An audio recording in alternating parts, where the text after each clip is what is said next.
Hello friends, നമ്മളിവിടെ ഉണ്ടാക്കാൻ പോകുന്നത് ഒരു ചിക്കൻ പാർട്സ് കറിയാണ്. ഇതൊരു സ്പെഷ്യലായ രീതിയിലാണ് ഞാൻ ഉണ്ടാക്കുന്നത്. അടിപൊളി ടേസ്റ്റാണ്. നമുക്ക് ഒന്ന് ഉണ്ടാക്കി നോക്കാം. ഇനി ഒരു കുക്കർ എടുത്ത് അതിലേക്ക് ക്ലീൻ ചെയ്ത് വെച്ച കോഴി പാർട്സ് ഇടുകയാണ്. ഇനി അതിലേക്ക് വേണ്ട പൊടികളൊക്കെ ഇടാം. ഒരു സ്പൂണ് മുളക് പൊടി, ആവശ്യത്തിന് ഉപ്പ്, 2 ടീസ്പൂണ് മല്ലിപ്പൊടി, ഒരു ചെറിയ സ്പൂണ് പെരുംജീരകം, ഒരു സ്പൂണ് കുരുമുളക് പൊടി, ഒരു സ്പൂണ് ഗരം മസാല.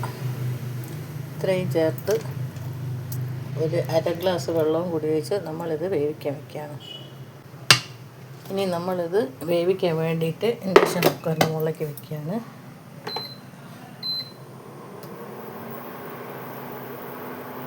ഇത് ഒരു വിസിലടിക്കുമ്പോൾ ഓഫ് ചെയ്യാം.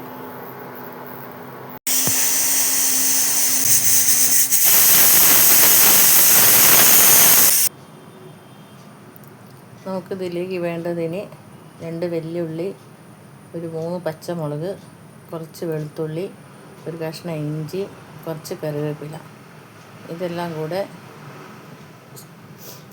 ചോപ്പറിലിട്ടിട്ട് ചെറുതായിട്ട് ചോപ്പ് ചെയ്തെടുക്കുകയാണ് ചെയ്യുന്നത്. ഇനി നമ്മൾ ഇതിലേക്ക് ഒരു സ്പെഷ്യൽ മസാല കൂട്ട് റെഡിയാക്കുകയാണ്. ആദ്യം അതിലേക്ക് ആവശ്യത്തിന് വെളിച്ചെണ്ണ ഒഴിക്കുക.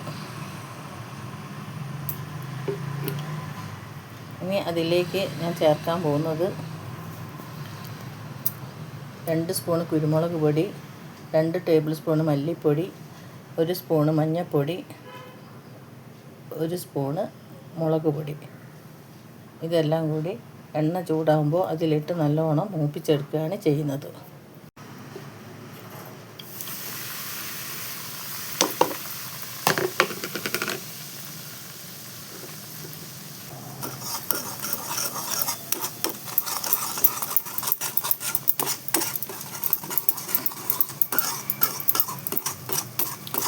ഇത് ചെറിയ തീയിലിട്ട് നല്ലോണം മൂപ്പിച്ചെടുക്കണം.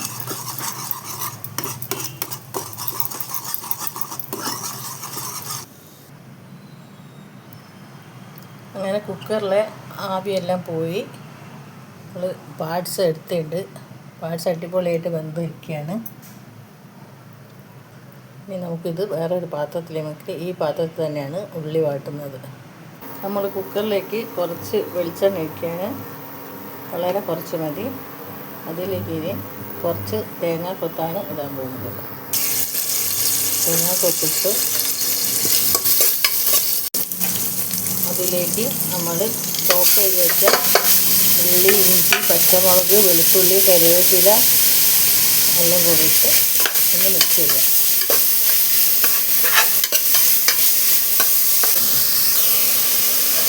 ഇത് നല്ലോണം ഒന്ന് സോഫ്റ്റ് ആകുന്ന വരെ ഇറക്കി കൊടുക്കാം. ഉള്ളി ഏകദേശം സോഫ്റ്റ് ആയി വന്നിട്ടുണ്ട്. ഇനി നമുക്കിതിലേക്ക് വേവിച്ച് വെച്ച ചിക്കൻ പാർട്സ് ചേർക്കാം.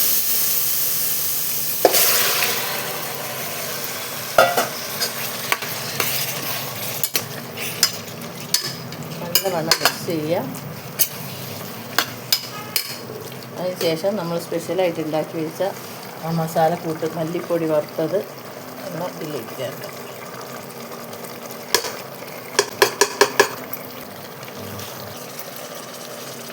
ഇത് നല്ല വെള്ളം ഇളക്കി ചേർത്തതിന് ശേഷം നമ്മൾ ഇതിൽ നിന്നൊന്ന് പാകമാകാൻ വേണ്ടിയിട്ട് ഒരു 5 മിനിറ്റ് മൂടി വയ്ക്കാം.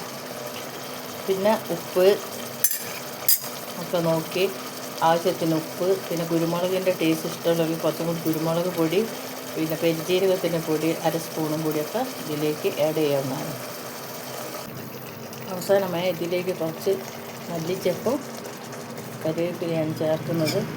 കൂട്ടത്തിൽ കുറച്ച് വെളിച്ചെണ്ണയും കൂടി ഒഴിച്ച് കൊടുക്കാം. ഇത് ഞാൻ പല പരീക്ഷണങ്ങൾ നടത്തുന്ന കൂട്ടത്തിൽ പരീക്ഷിച്ച് കണ്ടുപിടിച്ചൊരു റെസിപ്പിയാണ്. അടിപൊളി ടേസ്റ്റാണ്. ഇങ്ങനെ ഉണ്ടാക്കിയാൽ ഇവിടെ എല്ലാവർക്കും ഭയങ്കര ഇഷ്ടമാണ്. നിങ്ങളും ഉണ്ടാക്കി നോക്കുക. ഇഷ്ടപ്പെട്ടാൽ ലൈക്ക് ചെയ്യുക, ഷെയർ ചെയ്യുക, സബ്സ്ക്രൈബ് ചെയ്യുക, സപ്പോർട്ട് ചെയ്യുക.